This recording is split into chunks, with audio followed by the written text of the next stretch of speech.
guys. Welcome to Fallon's Book Club. I wanted to start something new today. Every time when you see me, we're going to do this clock thing. And I'm going to switch it around the clock to tell you what time it is. So right now it is 7 o'clock. So I'll put the little hand on 7 and the big hand on the 12. And what does 7 o'clock mean, Fallon? It means it is book time. Story time. Woohoo! Story time. And tonight, Fallon has 2 new books for you. We did listen to your suggestions, and we have chosen a book for our younger audience, right? Yes, but we will be doing bigger audience as well. Yes, we'll be doing both. So tonight, Fallon has taken advice from her 2.5-year-old sister, Lorelai. And this is Lorelai's favorite book right now, right? Yes. Okay, take it away, Fally. It is called Baby Robot. And the author is Dawn Surratt. And the babies will love this. It makes noise. Watch. It is so cool. It is. Well, I just had to have it. Beep, buzz, light up story. All right, go ahead. Baby Robot. Meet Baby Robot. He has a square head, yellow ears, big round eyes, 3 shiny lights, a tiny nose, a smiley mouth.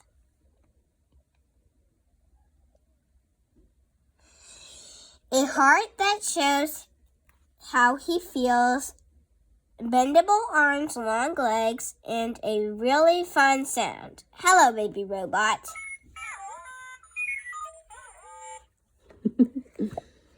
Today, Baby Robot has been very busy, kicking his ball with Big Robot, jumping on his trampoline, riding his bike, and dancing around. At the end of the day, Baby Robot feels tired. Oh no! Now he sounds funny and his lights aren't shining. His heart has changed too.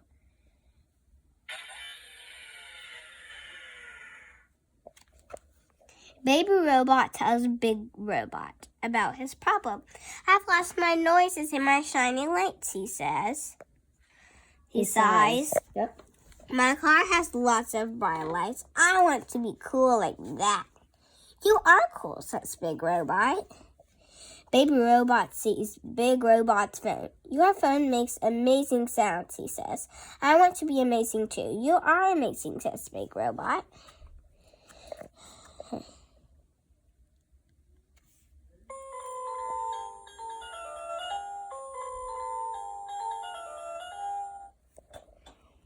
Big Robot tells Baby Robot not to worry. She says, little bot, you must rest. You need sleep to be your best. In the next day, Baby Robot feels great. His 3 lights are sparkling and he has learned some new sounds. What an amazing, cool, and very smart robot he is.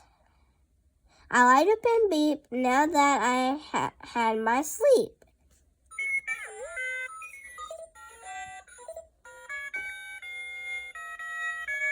And that is the end of the baby book. Now it's time for the big books. Big audience book. And this is a favorite of Fallon's. If you've never been to the Biltmore house, we highly suggest it. It is called A Sunny Spot for Cedric. Yep. Is this a real story? The Biltmore house is a real place, remember? And this is a very real story. It is in North Carolina. And to prove it, this is actually Cedric in a picture. Yeah. That is George Vanderbilt, who owned the Biltmore estate. And that is where the story takes place. Let's read it. This is called A Sunny Spot for Cedric by J. Johans. Let's read it. A Sunny Spot for Cedric.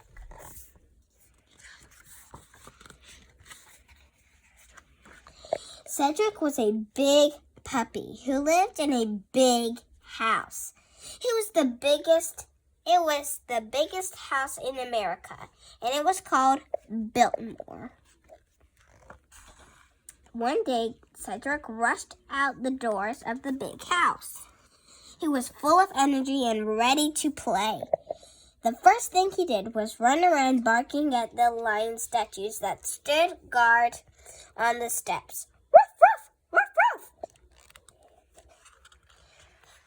Then Cedric dashed down and around all the ponds in Italian garden, ribbit, through the scrub garden, down through the shrub garden, down the woodland trail, and over the bridge on the Bass Pond path.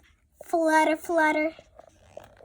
Cedric ran all the way to the lodge gate. Boing, boing. When suddenly all his energy just ran out. Yeah! Cedric turned around and started the long walk back to the big house so he could take a nap. When Cedric reached the stables, he remembered the piles of soft hay inside. That is a good place for a nap, he thought.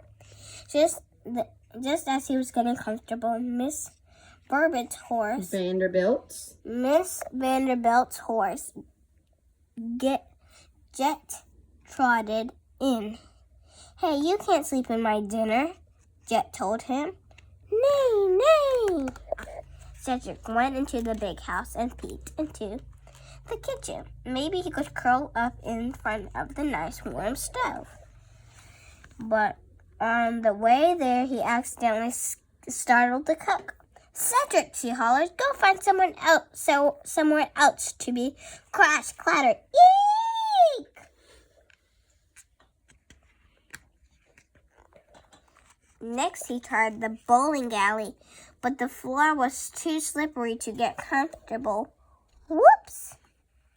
The Halloween room was kind of spooky. Cedric decided he should try it up on the first floor.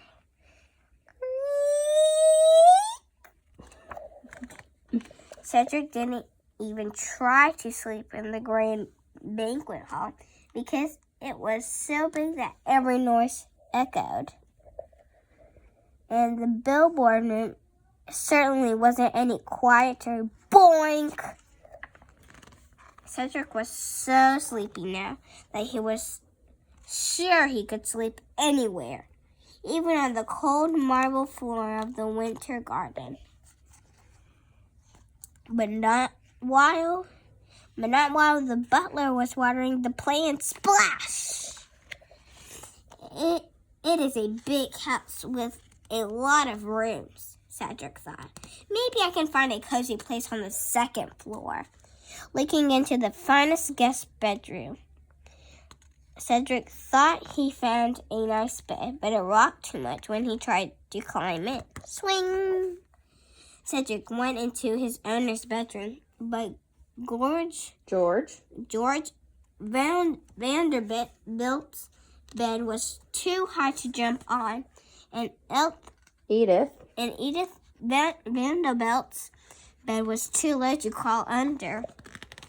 So Cedric made his way to the fourth floor and climbed up the spiral stairs in the observatory. But it was way too windy to take a nap on the roof today. Whoosh! Swoosh! So Cedric went into the library and looked over the balcony. There was a nice, cozy spot down on the rug by the fire. But wouldn't you know it, the minute he lay down, the maid came in with the carpet sweeper. Boom, boom! Cedric had almost given up when he spotted an open door to the big covered porch that his owner called the loggia. And there Cedric found the perfect sunny spot to curl up and sleep. And from then on, that sunny spot became Cedric's favorite spot in the whole big house. The end. What you think of the books?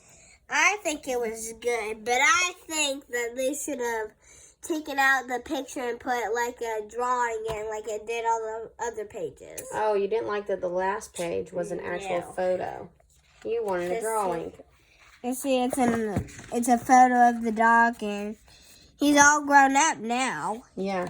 What do you think that they put the photo in there for? He is still alive today. Do you think maybe maybe they wanted you to they wanted you to know that it was a true story? And I don't think Cedric is still at the Biltmore because it says that he has been there since 1895.